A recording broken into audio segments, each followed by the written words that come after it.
नमस्ते दोस्तों, आज हम एक ऐसी कहानी सुनेंगे जो हमें गौतम बुद्ध की उन शिक्षाओं की याद दिलाती है जो हमारे मन को समझने और उसे सही दिशा देने की प्रेरणा देती हैं। बुद्ध कहते हैं, मन के जीते जीत, मन के हारे हार। हमारा मन हमारा सबसे बड़ा मित्र हो सकता है और अगर इसे सही दिशा न दी जाए तो सबसे बड़ा शत्रु भी। यह कहानी हमें सिखाएगी कि मन को दबाने की बजाय उसे संतुलित कैसे रखा जाए।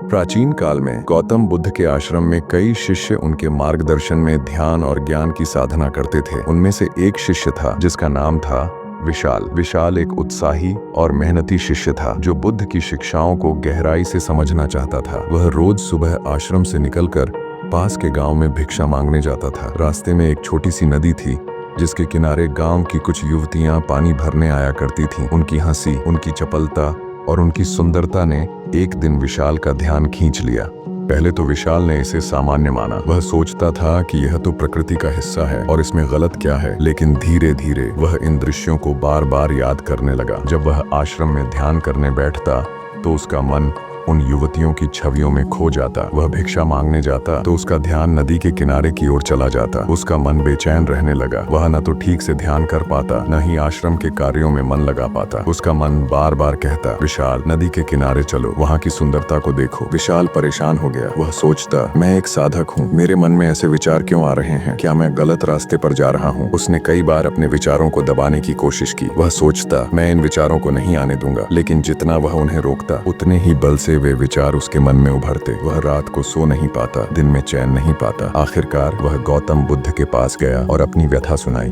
विशाल ने बुद्ध से कहा, हे भगवान, मेरे मन में बार बार अशुद्ध विचार आते हैं। मैं नदी के किनारे पानी भरने वाली युवतियों को देखता हूँ और उनके बारे में सोचने लगता हूँ। मैं इन विचारों को रोकना चाहता हूँ लेकिन वे रुकते नहीं। मैं दिन रात परेशान रहता हूँ। मेरी सारी ऊर्जा और समय इन विचारों में नष्ट हो रहा है। मैं क्या करूँ? मुझे इन विचारों से मुक्ति चाहिए।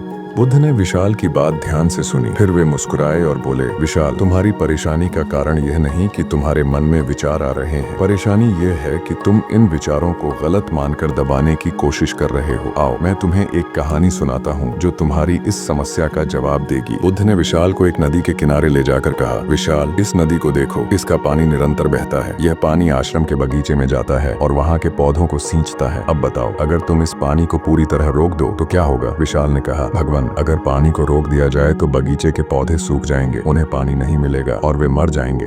बुद्ध ने कहा, ठीक है, अब सोचो, अगर इस नदी का सारा पानी बगीचे में डाल दिया जाए तो क्या होगा? विशाल ने जवाब दिया, फिर बगीचा डूब जाएगा, सारे पौधे नष्ट हो जाएंगे क्योंकि ज्यादा पानी भी उनके लिए हानिकारक है।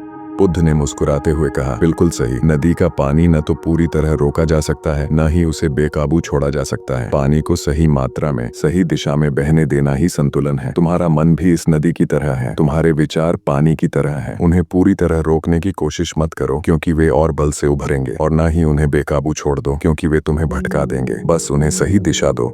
विशाल ने पूछा, भगवान, ये विचार, खासकर काम वासना के विचार, मेरे मन में क्यों आते हैं? क्या ये गलत है? बुद्ध ने जवाब दिया, विशाल, वासना प्रकृति का हिस्सा है। यह कोई बुरी चीज नहीं है। यह एक ऐसी भावना है जो हमें किसी कमी का एहसास कराती है। जैसे भूख हमें भोजन की कमी का एहसास कराती है, वैसे ही काम वासना हमें शारीरिक और भावनात्मक जरूरतों का एहसास कराती है। यह मानव जीवन को आगे बढ़ाने के लिए प्रकृति का उपहार है। बुद्ध ने आगे कहा, जानवरों में भी वासना होती है लेकिन वे इसे केवल अपनी प्रजाति को आगे बढ़ाने के लिए उपयोग करते हैं। मनुष्य ने अपनी बुद्धि के कारण इसे सुख का साधन बना लिया। यही कारण है कि लोग इसे गलत समझते हैं। वासना गलत नहीं है लेकिन इसका गलत उपयोग गलत है। जब तुम इसे अपने मन का मालिक बना लेते हो तब यह तुम्हें बेकाबू कर देती है।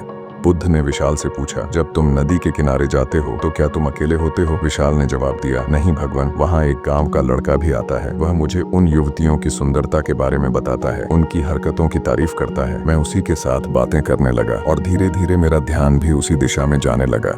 बुद्ध ने कहा, विशाल, संगति का बहुत प्रभाव पड़ता है। हम जिनके साथ रहते हैं उनके विचार हमारे मन में प्रवेश करते हैं। अगर तुम ऐसे लोगों के साथ रहोगे जो सकारात्मक और प्रेरक हैं तो तुम्हारा मन भी उसी दिशा में जाएगा। लेकिन अगर तुम ऐसी संगति चुनोगे जो तुम्हें भटकाए तो तुम्हारा मन भी भटकेगा।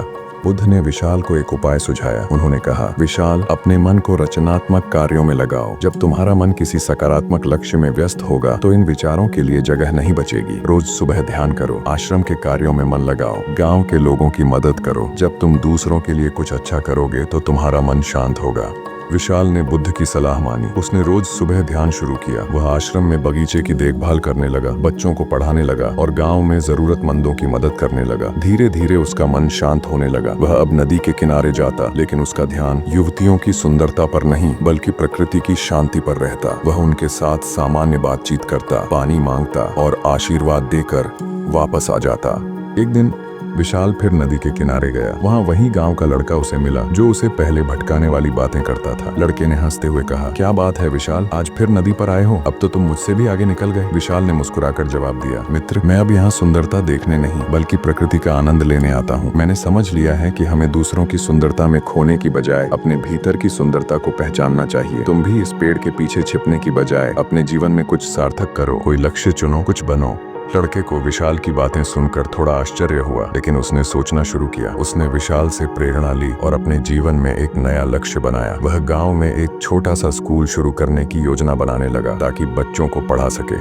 विशाल ने अपनी प्रगति बुद्ध को बताई। बुद्ध ने कहा, विशाल, तुमने अपने मन को समझ लिया। मन को दबाने की बजाय तुमने उसे सही दिशा दी। जब हम अपने मन को सकारात्मक कार्यों में लगाते हैं तो वह हमारा मित्र बन जाता है, लेकिन जब हम उसे बेकाबू छोड़ देते हैं तो वह हमारा शत्रु बन जाता है। बुद्ध ने आगे कहा, जीवन में संतुलन ही सब कुछ है। न तो अपनी इच्छाओं को पूरी तरह दबाओ, न ही उन्हें अपने ऊपर हावी होने दो। उन्हें समझो, स्वीकार करो और सही दिशा में मोड़ो। यह तुम्हारी शक्ति है।